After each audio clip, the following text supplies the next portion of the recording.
kerusakan yang dibuat oleh manusia sudah dianggap sebagai setara dengan kerusakan alam gitu.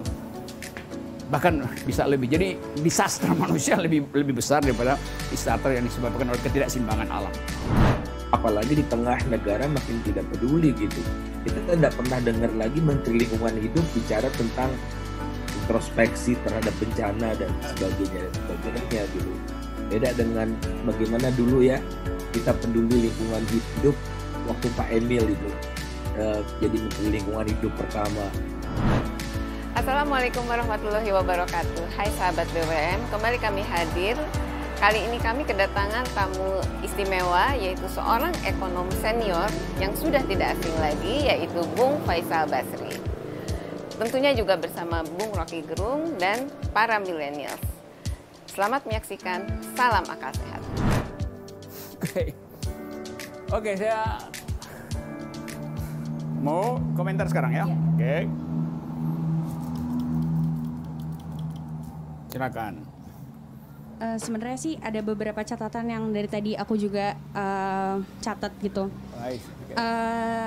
Kalau dari tadi kan dibilang ini adalah beban ini tuh harus diselesaikan karena milenial akan terdampak dan segala macamnya. Cuman aku juga berpikir kenapa ya kira-kira milenial tuh tidak sadar atau misalnya masih belum banyak yang sadar gitu. Ada beberapa catatan yang memang selama ini selalu kami rasakan gitu. Yang paling pertama adalah soal NKKBKK yang kembali lagi gitu. Maksudnya kampus-kampus tuh sekarang menerapkan kembali normalisasi kehidupan kampus. Kayak seperti misalnya tadinya batas kelulusan 7 tahun, terus tiba-tiba jadi 6 tahun, terus 5 tahun. Terus habis itu sekarang beberapa universitas sudah mengeluarkan peraturan ya kalau misalnya mahasiswanya tidak boleh berpolitik. Berpolitik itu seperti apa gitu.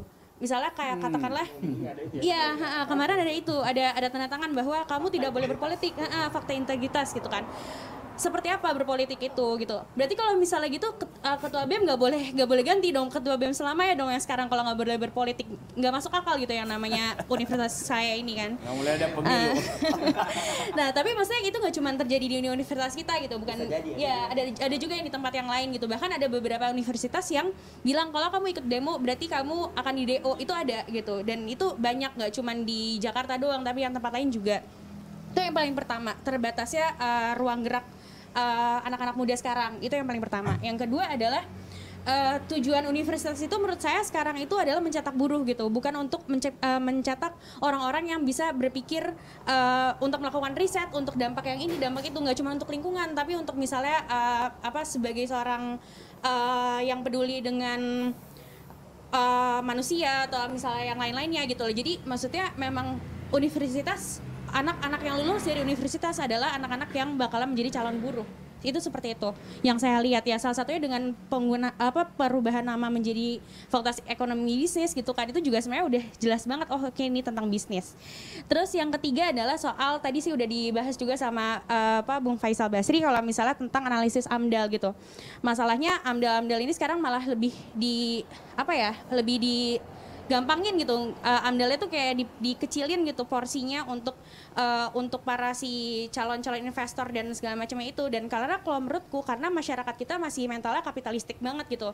Maksudnya ya udah pokoknya intinya adalah kapitalis tuh adalah bentuk paling tersempurna ekonomi karena dia itu menguntungkan para investor-investor itu gitu. Jadi menurutku selama masih mempunyai sistem ekonomi yang seperti ini ya akan sangat sulit untuk dampak environment-nya dan dampak kepada orang-orangnya juga, karena yang terjadi di tanah Papua pun juga land acquisition tuh banyak banget dan itu tuh terdampak banget sama para perempuan-perempuan Papua yang mereka itu sangat terkoneksi dengan hutan, dengan kebunnya gitu. Dan itu sangat sedikit orang-orang yang membicarakan mengenai perempuan adat dengan koneksinya dengan lahan yang mereka itu udah diambil sama perusahaan. Lalu catatan lainnya juga ini yang paling bikin saya pusing juga gara-gara tadi udah disebut juga soal peraturan presiden ya, atau keputusan presiden yang nomor 7 tahun 2021 itu soal ekstremisme gitu. Terus saya jadi berpikir lagi, oh gila nih, berarti bentar lagi bakalan bisa lagi nih kayak orang kayak Budi Pego gitu. Mungkin Budi Pego waktu itu dituduh sebagai komunis gitu, tapi sekarang orang bisa dituduh sebagai ekstremis, yang mana klausul ekstremis itu tidak dijelaskan seperti apa sih sebenarnya. Lalu Salim Kancil yang lain juga mungkin akan ada lagi gitu, orang yang benar-benar membela tanahnya terus tiba-tiba jadi dibunuh atau di apa gitu. Jadi menurut saya banyak banget hal-hal yang wah gila pusing banget nih gitu, jadi milenial nih gimana nih gitu sih. Itu sih yang saya rasakan saat ini itu, Bu. Oke, saya komentari kecil-kecil ya. Ini millennials yang dikangkangi oleh kolonial. Jadi dia galau gitu. Termasuk pertanyaan Tata tadi soal kind of ethics yang harus diedarkan itu. Saya kasih contoh aja supaya lebih konkret cerita ini. Beberapa tahun yang lalu, Rektor UI mengirim surat tertulis, tercetak pada Civitas Akademika, jadi dosen dan mahasiswa, untuk berkumpul di rektorat, untuk berdoa minta hujan itu. Mungkin 5-6 tahun lalu peristiwa itu. Karena musim panas, maka rektor ambil inisiatif melakukan itu. Sekarang kita coba lihat rasionalitas dari universitas. Universitas dirancang untuk berpikir rasional, mencari penyebab dari panas yang meningkat. Tapi dia kumpulin orang buat berdoa. Itu bukan fungsi universitas, berdoa. Fungsi universitas adalah riset itu. Itu kekacauan paradigma. Tapi bukan sekedar itu yang saya persoalkan. Pada waktu itu saya kasih kritik bahwa dia tidak meng-email, padahal UI ada email masing-masing dosen, mahasiswa. Dia kirim surat surat yang dicetak dalam format folio itu. Jadi coba kita bayangkan ya, logika ekologisnya tuh. Dia ingin minta hujan, tapi dia cetak surat itu dengan maksud surat itu mesti dibawa supaya tanda absensi sekaligus buat kontrol datang apa enggak. Kalau otaknya rada bagus, jumlah surat yang dia cetak itu setara dengan seluruh pohon akasia yang ditanam di UI itu. Jadi dia tebang itu sebetulnya kan. Termasuk saya itu tahun 86 waktu UI pindah dari Salemba Rawabangun ke Depok, saya ikut nanam pohon itu. Pohon-pohon kita bawa pohon, satu orang bawa 20 pohon itu. Nanam di situ. Karena maksud teknokratis untuk mengontrol supaya semua orang datang, maka dia mesti bawa surat itu, kertas itu. Nah, ekuivalen dari kertas itu ada seluruh hutan UI dipotong. Kalaupun dia berdoa, Tuhan akan tempeleng dia. Karena Tuhan bilang, Anda nggak ada otak ya, Anda minta saya kasih hujan, sambil Anda menebang pohon tempat saya simpan air gitu. Itu dungunya kan di situ kan. Nah, kedunguan itu juga masih berlanjut sekarang di Universitas Indonesia. Karena mengontrol aktivitas mahasiswa ingin berpikir alternatif. Ecological point of view adalah pikiran alternatif. Saya baca beberapa komplain, Omnibus Law itu adalah upaya untuk memudahkan perusahaan lingkungan. Beberapa mahasiswa mau bikin seminar anti Omnibus Law. Rektor kasih sinyal, lu bikin gua pecat. Jadi bukan soal semacam itu bahkan nggak masuk di dalam pikiran rektorat Universitas Indonesia itu. Dalil semacam. Jadi kita ada di dalam kesulitan besar karena untuk menyadarkan orang, kita anggap bahwa orang yang terdidik lebih mudah disadarkan itu. Ternyata lebih sulit. Kenapa? Karena dia menempel pada ambisi kekuasaan. Ingin jadi menteri maka harus berpikir secara hierarkis gitu kan. Jadi itu poin tadi yang sungguh mencengangkan. Saya kasih satu contoh lagi supaya kita dapat perspektif yang lebih luas lagi tuh. Kira-kira sebulan lalu saya ke Indramayu bikin percakapan akademis dengan beberapa dosen, beberapa politisi di situ. Lalu saya dapat fakta bahwa tadi kita bicara tentang bagaimana menginvestasikan pikiran pada millennials dalam upaya untuk menghasilkan ecological point of view bagi generasi ke depan itu. Indramayu itu hanya 3 jam dari Jakarta. Lewat jalan tol yang dibikin Jokowi.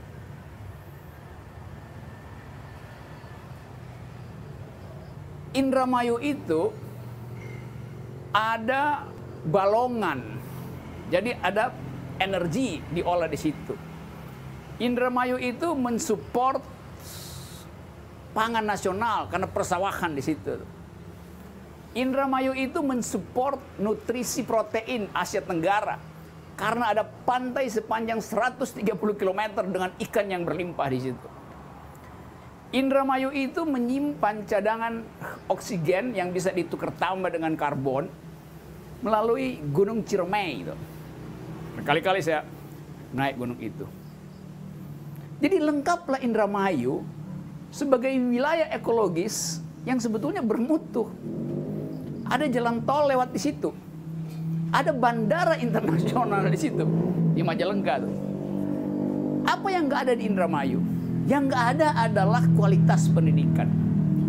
Karena angka indeks pendidikan Indramayu itu, di Human Development Index-nya HDI, pendidikan itu 5,9 tahun. Jadi rata-rata pendidikan Indramayu 5,9 tahun. Artinya tidak pernah lulus SD. Yuk kita bayangkan itu. Keadaan ini. Padahal itu ada jalan tol. Sekarang kita mau uji eksternalitas dari jalan tol menyebabkan makanan Indramayu tidak lagi dibeli orang karena orang langsung pergi makan di Solo itu. Karena jalan tol lewat situ. Batik-batik Indramayu berhenti. Jadi infrastruktur menyebabkan beban ekologi menjadi lebih berat karena orang akhirnya ambil bagian-bagian dari Gunung Ciremai itu. Karena kekurangan makanan tuh. Jadi mulailah emak-emak itu naik sampai ke ketinggian 2000 hanya buat ambil kayu. Karena nggak ada ekonomi yang tumbuh di situ. Karena tenaga kerjanya nggak bisa bekerja lebih dari kecerdasan anak SMP. Hanya 5,9 tahun. Jadi kita lihat satu paradoks. 3 jam dari Jakarta kita dapat satu tempat yang betul-betul melarat. Padahal seluruh fasilitas tersedia di situ. Blame it pada siapa itu? Pada kebijakan yang memilih membangun jalan tol daripada membangun jalan pikiran buat Indramayu. Kan itu konsistensi. Dan itu ada di mana-mana di semua daerah.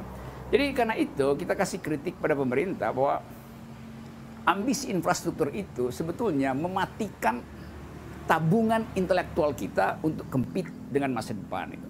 Bagaimana mungkin kita bilang tentang bonus demografi? Presiden selalu bicara 2030 bonus demografi itu. Iya, bonus demografi dengan situasi di Indramayu di mana stunting itu paling tinggi di Jawa Barat.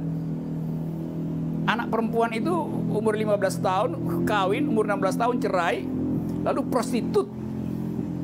Dan saya dapat data di situ bahwa HIV-nya tinggi sekali. Jadi millennials di Indramayu bagaimana mau compete di dalam sistem global kalau begitu keadaannya. Karena itu kemudian kita bisa pastikan bahwa di mana anak-anak Indramayu ini, milenial Indramayu, di tahun menjelang 2030 yang disebut bonus milenial. Apakah mereka ada di jalan tol mengemudikan mobil listrik yang berbasis nikel? Pasti enggak. Tapi mereka pasti ada di jalan tol sebagai pengemis atau penunggu pesanan prostitusi. Jadi kita lihat efeknya itu betul-betul derivatifnya panjang sekali. Jadi kesalahan pemerintah dalam membaca relasi antara manusia tadi, people dan environment, menyebabkan P-nya itu, polisinya itu hanya sekedar diaktifkan untuk mengeksploitasi itu. Jadi saya kira itu gambaran dramatis kita sebetulnya. Sebelum kita masuk pada menguji, kalau begitu beban dari ekologi ini pada siapa dan keuntungan pada siapa gitu. Itu pertanyaan yang mesti dijawab secara radikal supaya kita ada keputusan radikal juga untuk mengubah arah pembangunan. Saya kira itu poinnya. Siapa lagi yang mau ngomong? Kamu ya, silakan.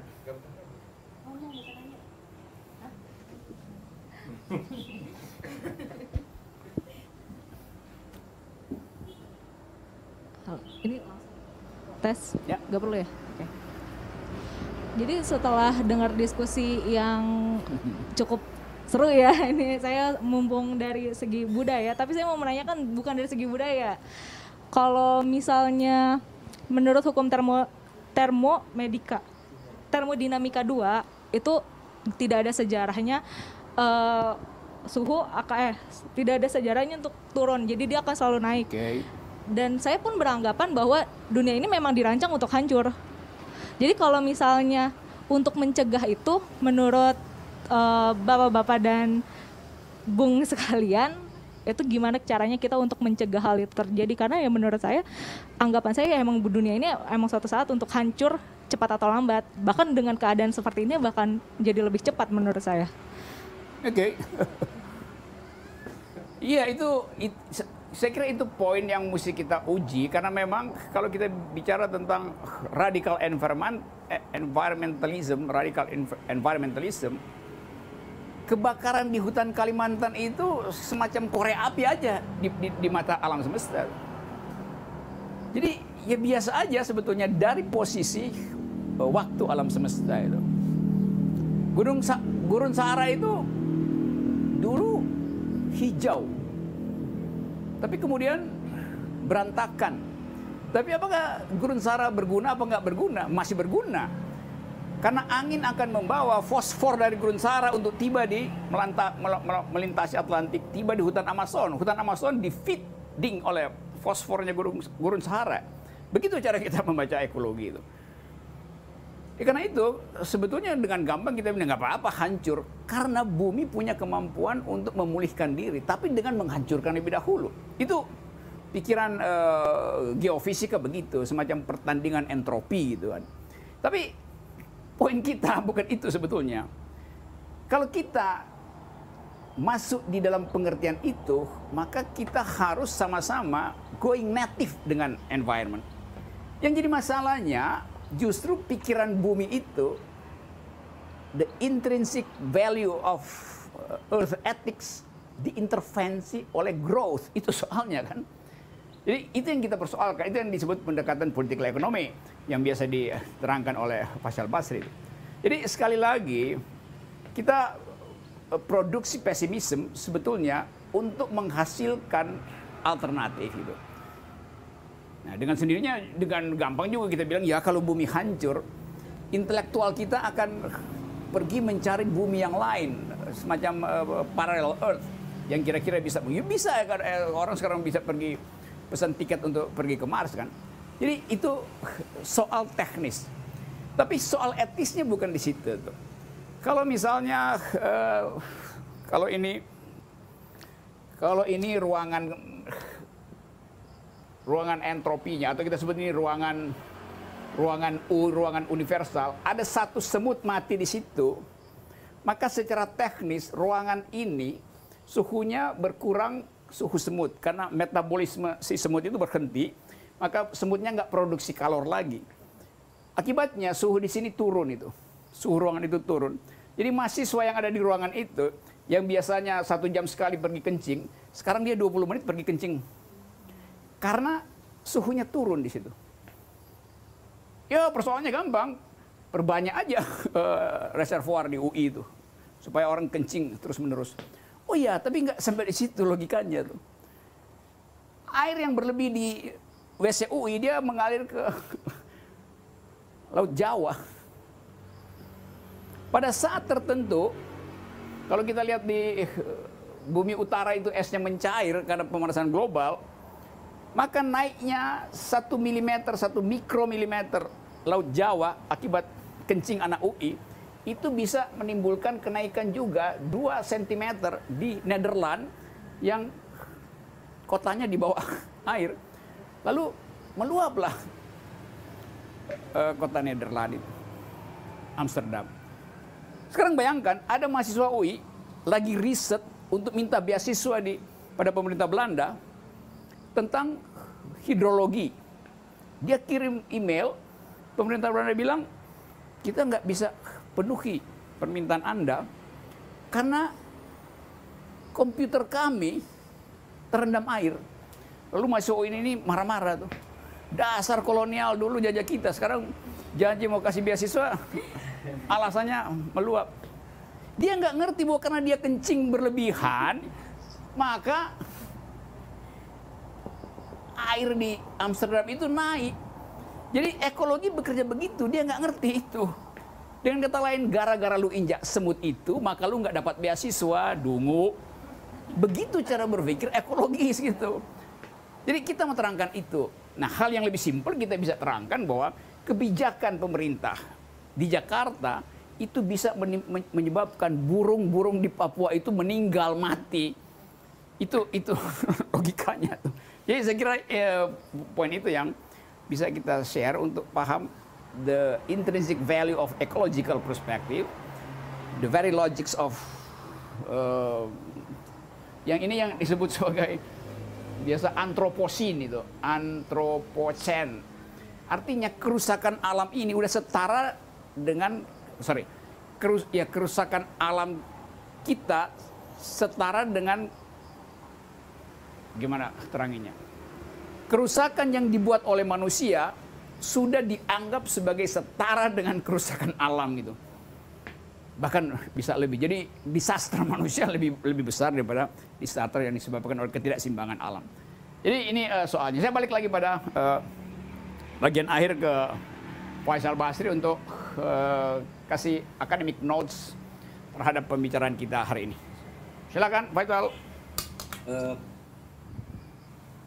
Ini harus dikumandangkan terus, dan saya kok ya ujung tombaknya adalah generasi muda, karena harusnya yang lebih banyak peduli adalah generasi muda. Dan saya apresiasi sekali dengan upaya-upaya kawan-kawan untuk meraih generasi muda lebih sistematis lagi. Baru-baru ini saya diundang oleh saya lupa ya kelompoknya mana, tapi luar biasa. Mereka masuk ke kampus-kampus dan mengajak keterlibatan yang makin jauh gitu. Jadi apalagi di tengah negara makin tidak peduli gitu. Kita tidak pernah dengar lagi Menteri Lingkungan Hidup bicara tentang introspeksi terhadap bencana dan sebagainya gitu. Beda dengan bagaimana dulu ya kita peduli lingkungan hidup waktu Pak Emil itu jadi Menteri Lingkungan Hidup pertama. Jadi dia datang ke rapat-rapat di tingkat RT, dia menjadi khotib sholat Id di Matraman gitu, bicara tentang concern ini gitu. Nah, jadi ini harus kita jadikan semacam kolektif awareness yang tentu saja adik-adik dari mahasiswa itu memperkokohnya dengan landasan teoritis ya, yang bisa dibumikan dan ditangkap secara mudah oleh generasi yang akan datang. Saya selalu menyampaikan ini sebagai satu dalam bentuk kesengsaraan generasi milenial yang akan mereka rasakan jauh lebih sengsara dari sekarang kalau kita tidak berbuat apa-apa sekarang. Jadi metodenya adalah create awareness, karena niscaya kehidupan kita ini akan jadi nestapa gitu. Jangan-jangan bisa kayak seperti di sub-Sahara Afrika sana, dan sub-Sahara Afrika sekarang sudah bangkit. Yang namanya Ethiopia, ya, yang namanya Eritrea itu sudah hijau gitu dengan teknologi itu. Nah, kita sama sekali tidak kelihatan. Coba teman-teman lihat misalnya di Global Food Security Index Indonesia. Indeksnya tambah hari tambah membaik, namun ada risiko. Yang risikonya luar biasa, itu ada risiko bencana, risiko banjir, risiko macam-macam yang menempatkan Indonesia di level yang sangat rendah. Kalau saya tidak salah 10 besar terburuk gitu. Dan dari angka 10 R&D pemerintah untuk urusan-urusan ini hanya 0,7 dari 10. Itu kita 0,7, 1 juga tidak. Jadi memang negara tidak peduli. Nah, oleh karena itu mau tidak mau negara harus kita gempur supaya mereka sadar. Dan semakin kuncinya adalah the law of plus number. Kalau semakin banyak orang bicara, negara semakin pemerintah semakin dipaksa untuk berubah gitu. Mau tidak mau itu. Jadi seperti Bang Rocky harus revolusioner. Berarti revolusioner yang otak gitu kan dia enggak. Nah, itu dia. Oke. Itu aja. Oke, Faisal Basri. Terima kasih, saya kira kita selesaikan kuliah ini, nanti kita lanjut kuliah berikut. Tapi intinya adalah bicara sekeras-kerasnya dan setajam-tajamnya itu. Karena dengan cara itu kita mau menghasilkan ulang atau mengunjungi ulang Indonesia yang kita cita-citakan. Reinventing atau revisiting cita-cita kita tentang negara ini, yaitu kecerdasan yang ditumbuhkan dan keadilan sosial yang dirawat oleh negara. Jadi itu sebetulnya fungsi dari forum ini. Jadi terima kasih Faisal Basri, teman-teman millennials, Greenpeace, yang selalu mengupayakan satu perubahan dengan cara yang agak lain, sehingga seringkali juga dicurigai sebagai bagian dari ekstremisme. Padahal sebetulnya dia ingin menghasilkan ekologi baru pada soal ini. Jadi semangat terus, bumi masih berputar walaupun pemerintah berhenti. Dan kalau bisa kita hentikan pemerintah agar supaya bumi berputar. Kira-kira begitu pesannya. Ini pesan akademis ya. Terima kasih. Assalamualaikum warahmatullahi wabarakatuh. Asik ya. Ada masih thanks.